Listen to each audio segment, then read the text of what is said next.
Welcome to the Garfunkel Wild podcast. My name is Philip Hammerberg, and I'm here with David Traskey. We're both partners with Garfunkel Wild. Today, we're going to be discussing the features that make up effective compliance programs. OIG has identified 7 elements of an effective compliance program. We're going to be discussing the third element, training and education. David, what can you tell us about training and education? Hi, Phil. Thanks for having me today. I think before we hop into training and education, one of the things that I would like to, sort of revisit is in the previous podcasts, we focused on how everyone within an organization is responsible for fostering a culture of compliance. It doesn't matter what your rank or your title or your level of seniority is or isn't.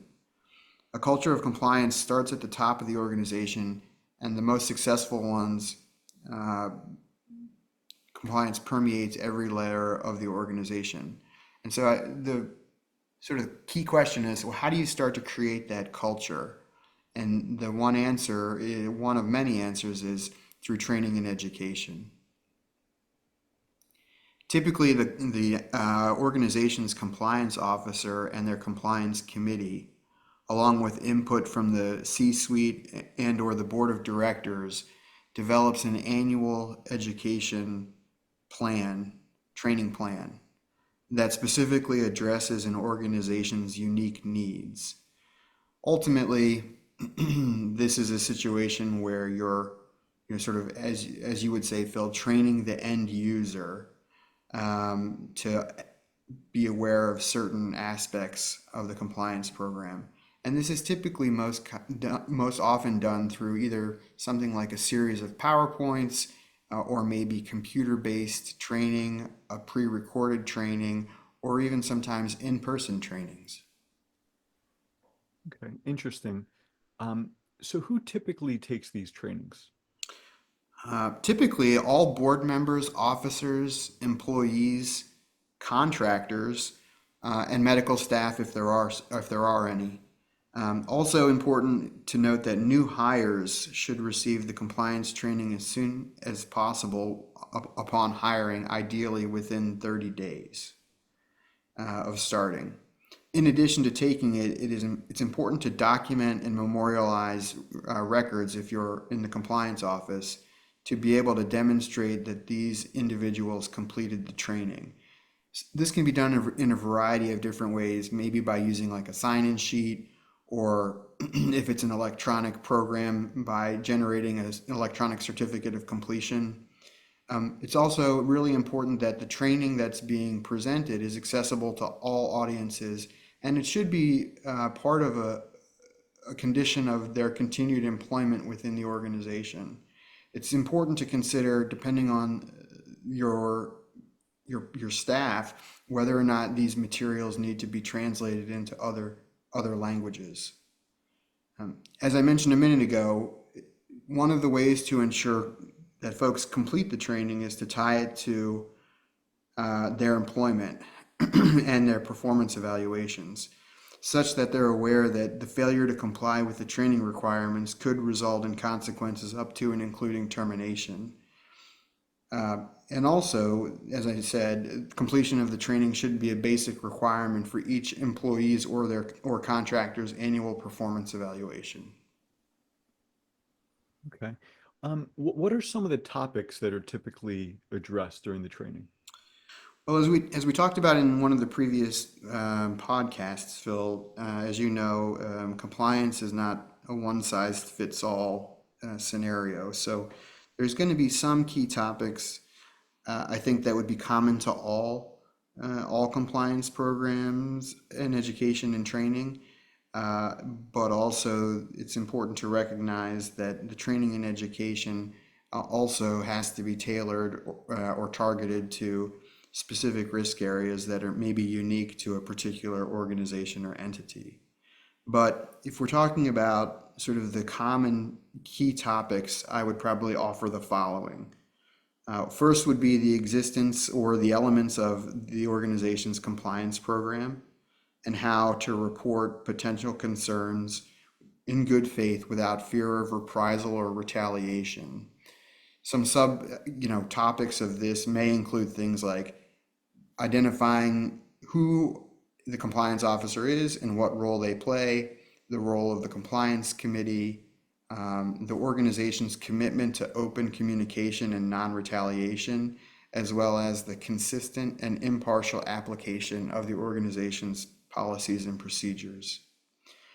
One of the other key topics that's necessary to include is the commitment of the organization to complying with federal and state standards that are applicable to the entity. This might be, for example, the False Claims Act, the Anti-Kickback Statute, the Stark Law, and the state companions to these laws. It could also be others like the Civil Monetary Penalties Law, as well as HIPAA privacy and security issues. Some other things that may be common to all training and education programs are things like training and educating on any concerns that may have been identified in audits, program evaluations, or investigations. We also commonly see training and education on conflicts of interest, issues of board governance and oversight, as well as any changes or updates in applicable laws, rules, or regulations. And as I mentioned,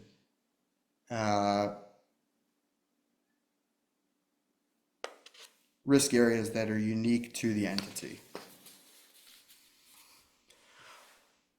And then just to sort of close the loop on this, the other part of training and education relates to sort of targeted areas.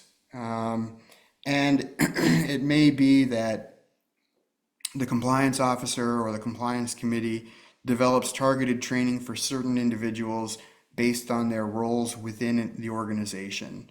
So for example, if you're involved in billing and coding, there may be a supplemental training on that. There could also be supplemental training on things like medical record documentation and medical necessity, things like gifts or other beneficiary inducements, how to navigate interactions with physicians and other referral sources, and training and education related to sales and marketing. But what's really important at the end of the day is, regardless of what the topic is or the format, that participants to the training have an opportunity to ask questions and get answers from the compliance team. So David, with these trainings, where can an entity get materials from? There's a variety of different ways to sort of source your materials for training and education purposes. One would be, depending on the size of your organization and the personnel that you have, you may be able to develop these trainings in-house. Other times we see organizations using a third-party vendor, or they contract with an external training partner, for example, like GW. Well, that's one of the things that I do in my role in the compliance department, is to train our clients on relevant matters. Again, the other option that I would say is for small to medium-sized entities, sometimes budget is an issue. If some of these other options may be outside of your budget, OIG also has some complimentary materials on its website.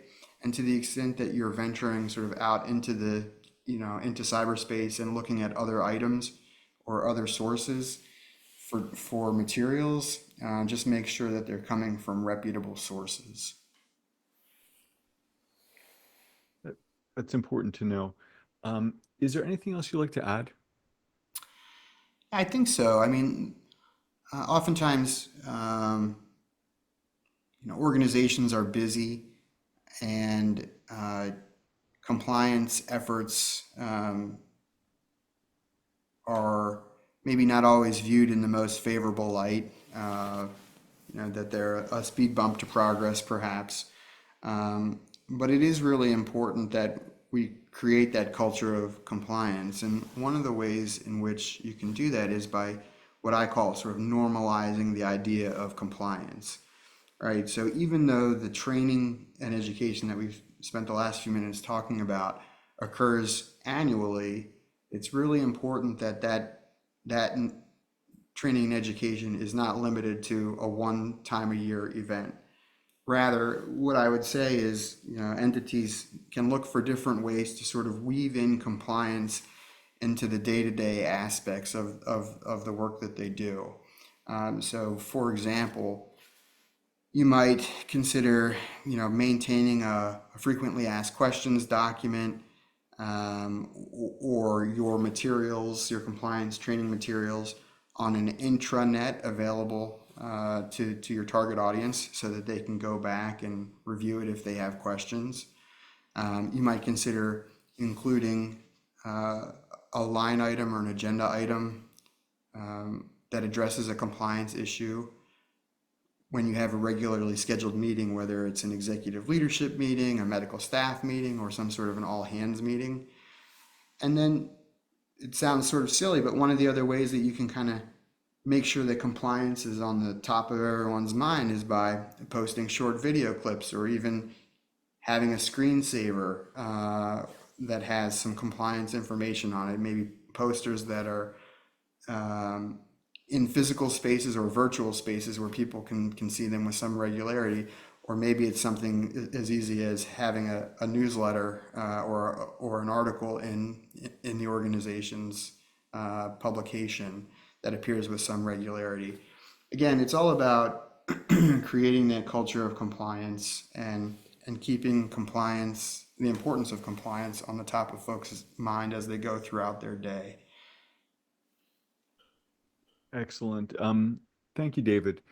And thank you to the listeners. We'll continue this compliance series next time.